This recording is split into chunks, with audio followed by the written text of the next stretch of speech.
बहुत सारे लोगों ने सवाल किया था, कौन सा सवाल था? इस गाड़ी को देखकर आप समझ गए होंगे। मतलब आपने कहा था मुझसे कि मैं इको स्पोर्ट के टॉप वेरिएंट का रिव्यू आपके लिए ले आऊं। मैं ले आया हूं और ये टाइटेनियम स्पोर्ट है। आपको बता दूं जिसमें बहुत कुछ बदल चुका है और इस सेगमेंट की ये ऐसी गाड़ी है जो मुझे पर्सनली बहुत पसंद रही है और मेरे कहने से अब ये नहीं ज़्यादा तो करीबन 5 दर्जन लोगों की पसंद बन चुकी है। तो दोस्तों मैं इस इको स्पोर्ट का रिव्यू आपके लिए लेकर आया हूं और आपको बताऊंगा क्या है इसमें खास और क्या है इसकी कीमत और क्यों आप इस BS6 इको स्पोर्ट को आपको खरीदना चाहिए और क्या आपके लिए वैल्यू क्रिएट करेगी। तो पूरा वीडियो ज़रूर देखिएगा। तो दोस्तों मैं कीमत बता देता हूँ पढ़ के, जो मैंने पूरा निकाल लिया है, पूरी लिस्ट है मेरे पास। तो मैं आपको पेट्रोल की भी कीमत बताऊँगा इस इको स्पोर्ट के और डीजल की भी कीमत बताऊँगा। मुझे 1 मिनट ज़्यादा बर्दाश्त कीजिएगा अगर आपको कीमत जानने में दिलचस्पी है, नहीं तो आप थोड़ा सा आगे बढ़ जाइएगा। तो चलिए शुरू करते हैं। तो इसके 1.5 इको स्पोर्ट जो एम्बिएंट है उसकी कीमत है 8,04,000 रुपये। ये यहाँ से शुरू होती है, एक शोरूम कीमत है। जो इको स्पोर्ट ट्रेंड है इसकी कीमत है 8,84,000 रुपये और ये सारे पेट्रोल हैं अभी। इसके बाद डीजल की बात करेंगे। 1.5 इको स्पोर्ट टाइटेनियम की कीमत शुरू होती है 9,63,000 रुपये से और ये एक शोरूम कीमत है। और साथ ही 1.5 इको स्पोर्ट टाइटेनियम प्लस जो आपको वेरिएंट मिलता है इसकी कीमत है 10,53,000 रुपये और 1.5 eco sport titanium plus 80 automatic की जो कीमत है वो है 11,43,000 रुपये। अब बात करते हैं डीजल की। तो डीजल में आपको मिलता है ये 1.5 इको स्पोर्ट एम्बिएंट 8,54,000 रुपये में, ये भी कीमत एक शोरूम है। 1.5 इको स्पोर्ट ट्रेंड की कीमत 9,34,000 रुपये है।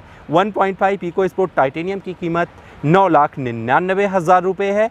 1.5 इको स्पोर्ट टाइटेनियम प्लस की कीमत है 11,03,000 रुपये और इसके ऊपर आप जाएंगे तो आपको थंडर एडिशन मिलता है। मैं यहाँ पर इसलिए रुक गया क्योंकि मैं टाइटेनियम स्पोर्ट का रिव्यू आपके लिए लेकर आ रहा हूँ।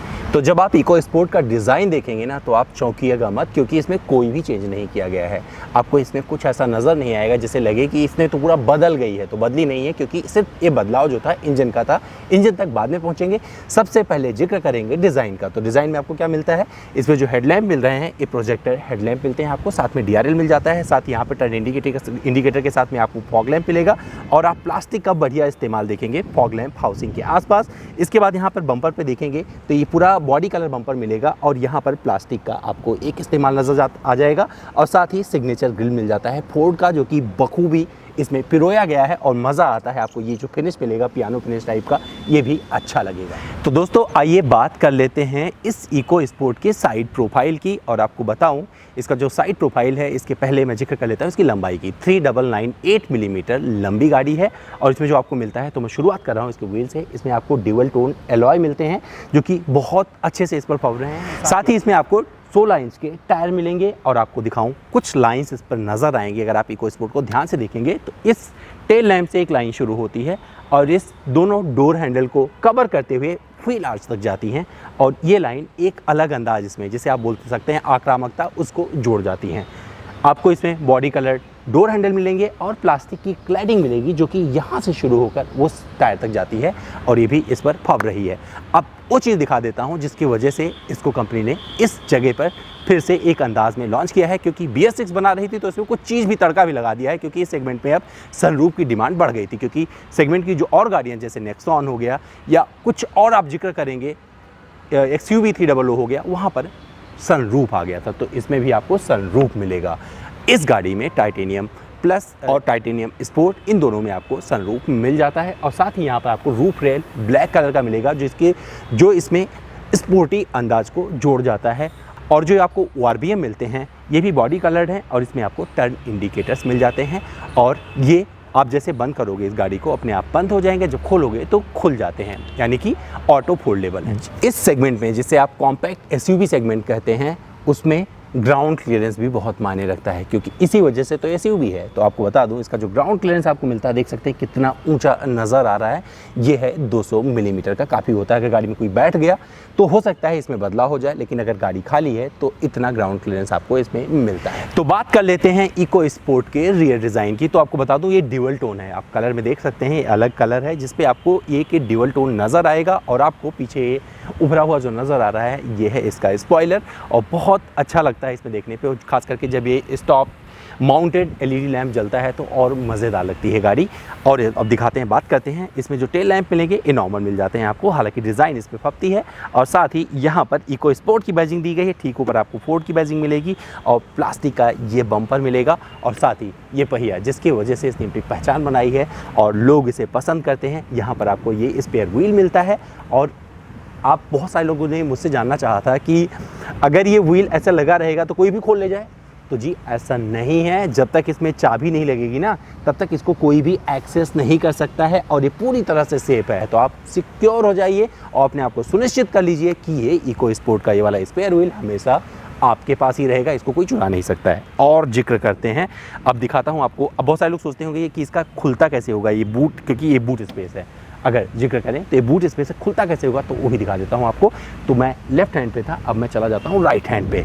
राइट हैंड पे आइए और आपको ये जो क्रोम की पट्टी सी नज़र आ रही ना, यहाँ पर आपको कुछ नहीं करना है। हल्का सा ये पहले गाड़ी को ऑन करके रखिए, इसके बाद जैसे ये करेंगे ना तो ये अपने आप पूरा खुल जाएगा। और अगर आपने इसे खोल दिया तो इसमें क्या मिलता है वो दिखा देता हूँ। एक बढ़िया सा बूट मिल जाता है जिसका जो साइज़ है 352 लीटर का है। और इस सीट को आप फोल्ड भी कर सकते हैं, मैं वो भी करके दिखा देता हूँ, क्योंकि ज़रूरी है आपको A to Z जाना। अगर अमित द्विवेदी का आप रिव्यू देख रहे हैं तो आपको अधिकार है वो सब कुछ जान लेने का। हो सकता है आपको किसी वीडियो में देखने को ना मिला हो, तो कुछ मत करिए, ये कर दीजिए और ये कर दीजिए और ये आपकी सीट फोल्ड हो गई है। और अगर आपको सामान रखना है तो आराम से इसमें सामान रखिए। 2 लोग यात्रा कर रहे हैं तो पूरा सामान भर के निकल जाइए और ये सहूलियत आपको इसमें मिलती है। और यहाँ पे भी आप थोड़ा बहुत सामान रख सकते हैं, जैसा कि देख सकते हैं छोटा सा दिया गया और आराम से एक्सेस हो जाता है। तो इसमें प्रीमियमनेस के साथ में व्यावहारिकता भी एक अलग अंदाज में अपनी बात रख जाती है। तो आइए दोस्तों बात करते हैं फोर्ड इको स्पोर्ट के इस डीजल वेरिएंट के इंजन की, और आपको दिखा देता हूँ इसमें इंजन की पैकेजिंग कैसे की गई है। और आपको ये साथ ही बताता चलूँ, ये जो आपको इंजन मिलता है एल्यूमिनियम कास्टिंग वाला, ये BS6 इंजन है। BS6 कैसे बनाया गया है तो इसमें 2 टर्म आपको बताता हूँ। एक है सेलेक्टिव कैटालिटिक रिडक्शन यानी कि SCR, और दूसरा है डीजल पार्टिकुलेट फिल्टर, जिसके चलते इसको बनाया गया है BS6। और आपको यही बता सकता हूँ ये कितना देता है, पावर आउटपुट कितना है इसका, 99 bhp की ये शक्ति देता है और 250 Nm का ये टॉर्क देता है। तो दोस्तों मैं आ गया हूँ इको स्पोर्ट टाइटेनियम S के रियर सीट पर और आपको दिखाता हूँ इसमें क्या क्या चीज़ें मिलती हैं।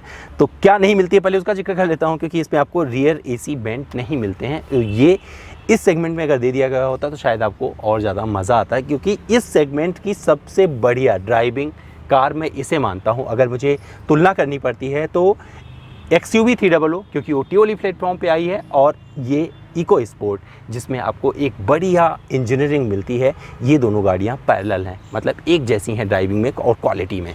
इस वजह से मैं सबको सजेस्ट करता हूं कि अगर आप इस सेगमेंट में कुछ अच्छा चाहते हैं जो लंबे समय तक जिससे चल सकें, तो आप कुछ मत करिए, सिर्फ इको स्पोर्ट खरीदिए। और मेरी बात नहीं ज़्यादा तो कम से कम 5 दर्जन लोगों ने मानी होगी, और मेरे पास ये प्रमाण है, क्योंकि ये गाड़ी इस सेगमेंट की सबसे अच्छी गाड़ी है और इस बजट में सबसे बढ़िया वैल्यू क्रिएट करती है। अब मैं बताता हूँ इसमें आपको मिलता क्या है। मैं इसमें बैठा हूँ तो आप देखेंगे थोड़ा सा मुझे यहाँ पर जगह कम मिल रहा है, क्योंकि आपको बताऊँ इसकी जो चौड़ाई है इस सेगमेंट में सबसे ज़्यादा चौड़ी गाड़ी नहीं है, तो उसका थोड़ा सा असर आपको इसमें नज़र आएगा। और जिस तरीके से इसका पैकेजिंग किया गया है तो पूरा आराम आपको फ्रंट सीट पर मिलता है। यहाँ पर कुछ चीज़ें आपको कंप्रोमाइज़ करनी पड़ेगी। अगर आपकी हाइट बहुत ज़्यादा है तो हो सकता है आप कंप्लेन कर सकते हैं कि आपका पैर इसमें टकरा रहा है, लेकिन जब थाई सपोर्ट की बात आती है तो आप यहाँ पर कंफर्टेबल हो जाते हैं। बीच में कोई बैठेगा तो हो सकता है कि 3 लोगों के लिए, क्योंकि इस सेगमेंट में चौड़ी कम है, मतलब इस सेगमेंट की सबसे कम चौड़ी गाड़ियों में आती है, तो यहाँ पर आपको बहुत ज़्यादा स्पेस नहीं मिलेगा तीसरे यात्री के लिए। और क्या मिलता है कंफर्ट वो दिखा देता हूँ आपको। यहाँ पर आर्म रेस्ट मिल जाता है, arm rest with cup holder. आप इसमें रख लीजिए अपने कॉफ़ी का ग्लास रखिए, पीते हुए आगे निकल जाइए। सामान रखने की बात करें तो यहाँ पर आपको सामान रखने की व्यवस्था मिल जाती है। छोटा मोटा सामान आप यहाँ रख सकते हैं, जैसे मैंने कि मोबाइल रख दिया, या कुछ आपको पेपर वगैरह रखना है यहाँ रख लीजिए। दोनों दरवाजे पे पानी टिकाने की जगह दी गई है, बहुत बड़ी नहीं है लेकिन आप रख सकते हैं, लेकिन इसके अलावा और कोई जगह नहीं मिलेगी। और यहाँ से आप अपने हिसाब से जितना जब चाहिए, आपको बोलने की ज़रूरत नहीं आगे वाले को, विंडो नीचे कर ले, यानी कि आपको चारों पावर विंडो मिल जाता है। साथ ही आपको दिखा दूँ यहाँ पर आपको ये जो सीट मिलती है ये एडजस्ट कर सकते हो, हेडरेस्ट इसके एडजस्टेबल हैं, आप इसे आराम से अपने हिसाब से एडजस्ट कर सकते हैं और ये अच्छी बात है। और इस सेगमेंट में ये सारी चीज़ें पीछे से बहुत कुछ वैल्यू क्रिएट करती हैं। तो दोस्तों बात कर लेते हैं इसके ड्राइविंग सीट पर बैठकर कुछ फीचर्स की क्या क्या मिलता है। तो इसमें जो सबसे पहले आपको नज़र आएगा डैशबोर्ड, और ये जाना पहचाना है जो आपने फोर्ड में देखा हुआ है। अपडेटेड आपको इसमें इंफोटेनमेंट सिस्टम मिल जाता है जिसमें एंड्रॉयड ऑटो, एप्पल कारप्ले सब कुछ आपको नज़र आएगा और ये बहुत अच्छा है, मज़ेदार है, आप अपने हिसाब से छू सकते हैं और ये छू के जब करेंगे ना तो आपको बहुत स्मूथ लगेगा। जो इसका टच स्क्रीन है मज़ेदार है। इसके अलावा आपको मन करता है कि आप इससे नीचे वॉल्यूम ऊपर नीचे ना करें तो यहाँ से आप कर लीजिए, यहाँ से आप ट्यून कर लीजिए और साथ ही यहाँ से बटन इसे बदलने की सुविधा दी गई है। तो ये उनके लिए है जिनको इस टच स्क्रीन से ज़्यादा प्यार नहीं है और उनको लगता है कि कुछ मैनुअल टाइप का होना चाहिए, तो उनके लिए बटन भी दिए गए हैं, तो वो अपना कर सकते हैं। इसके ठीक नीचे आपको एसी वेंट मिल जाएगा और ये अलग कलर नज़र आएगा जो कि टाइटेनियम एस में आपको दिया गया है। इस तरीके का ट्विक किया गया है एक स्पोर्टी अंदाज देने के लिए। साथ ही यहाँ पर भी नज़र आएगा अलग से और यही थीम आपको इसकी सीटों पर भी नज़र आएगा और इस पर स्टिचिंग भी दी गई है और ये सब कुछ स्पोर्टी अंदाज दिखाता है। आपको यहाँ पर थोड़े नीचे लगेंगे बट कप होल्डर्स दिए गए हैं और ये चीज़ भी यहाँ पर भी आप थोड़ा सामान रख सकते हो। यहाँ पर एक जगह दे दी गई है और ये रहा इसका ग्लव बॉक्स, इसमें भी काफ़ी 2 कंपार्टमेंट में है, यहाँ पे भी आप सामान रख सकते हो। और साथ ही अगर आप मोबाइल लगाना चाहते हो तो यहाँ पर 2 पोर्ट दिए गए हैं USB के और यहाँ पर TCS ऑफ करने की भी सुविधा दी गई है। अगर आपको ऑन करना है तो ऑन करिए, ऑफ़ करना है तो ऑफ़ कर लीजिए। और ऑटोमेटिक क्लाइमेट कंट्रोल का एक छोटा सा पैनल दिया गया है जिस पे आपको हल्का फुल्का नज़र आएगा क्रोम का इस्तेमाल। और ये गियर लीवर बहुत ही बढ़िया है, 5 स्पीड है और इसी के ठीक नीचे आपको 12 वोल्ट का एक सॉकेट और मिल जाता है। अब बात कर लेते हैं इसके स्क्रीन की। तो इस पर आपको 2 पहले से ही बने हुए, इसमें कुछ ऐसा नहीं है कि इलेक्ट्रॉनिकली आपको अलग से नज़र आता है और इस बजट में आप यही उम्मीद करते हो और ये मिलता है आपको। यहाँ पर कितना फ्यूल है ये दिख जाएगा और साथ ही अगर आपका कोई दरवाज़ा खुला हुआ है तो इस पे मैसेजेस आते रहते हैं, जैसे कि दिख रहा है फ्यूल लेवल लो, 60 किलोमीटर में खाली हो जाएगा टैंक, इसका इन्फॉर्मेशन आ रहा है। और इसमें फुल एसेसरी पावर एक्टिव, इसका भी एक मैसेज आ रहा है। तो सारी इन्फॉर्मेशन आपको यहाँ से मिलती जाएगी। आप ओके कर दोगे तो हट जाएगा और इस तरफ आपको कितने स्पीड में चल रहे हो स्पीडोमीटर इधर मिल जाएगा और यहाँ पर आपको टॉर्क पता चल जाएगा। इसके स्टीयरिंग व्हील पर आपको बहुत सारे कंट्रोल मिलते हैं और इसके पहले स्टीयरिंग व्हील पर आगे बढ़ूँ आपको बता दूं इस पर भी आपको स्टिचिंग मिल जाती है जो कि प्रीमियम, जो इसका स्पोर्टी अंदाज है, जो इसकी कहानी कहता है स्पोर्ट की, वो यहाँ पर दिख जाएगा। यहाँ से आप फ़ोन उठा सकते हो, फ़ोन कनेक्ट कर सकते हो और यहीं पर आपको मिल जाता है क्रूज़ कंट्रोल और बहुत सफाई के साथ दिया गया है। अगर आप सिर्फ 5 मिनट अगर इस स्टीयरिंग व्हील को गाड़ी खरीदने के बाद दे दोगे तो आपको समझ में आ जाएगा कि क्या क्या चीज़ें इसमें आपको मिलती हैं और ये अच्छी बात है और ये फोर्ड के फेवर में जाता है और लोग बहुत आसानी से इसे समझ लेते हैं।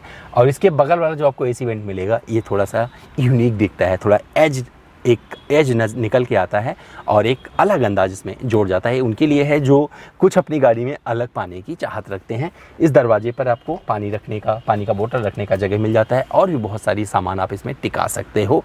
और एक चीज़ दिखाता हूँ जिसकी वजह से ये गाड़ी बनी है महान, वो है इसका सनरूफ। इसमें आपको एक सनरूफ मिल जाता है। आप इसे अगर मौसम अच्छा है तो एंजॉय करते हुए आगे निकल सकते हैं। चश्मा रखना है तो उसकी भी व्यवस्था इसमें कर दी गई है, आप अपने चश्मे को भी रख सकते हैं यहाँ पर।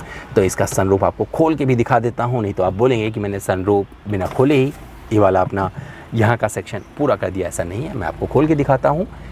तो कुछ नहीं करना है, आप यहाँ इसे दबा दीजिए, एक बार दबा देंगे, 1 टच है, मतलब एक बार दबा देंगे तो पीछे तक खुल जाएगा और ये सनरूफ ओपन हो चुका है।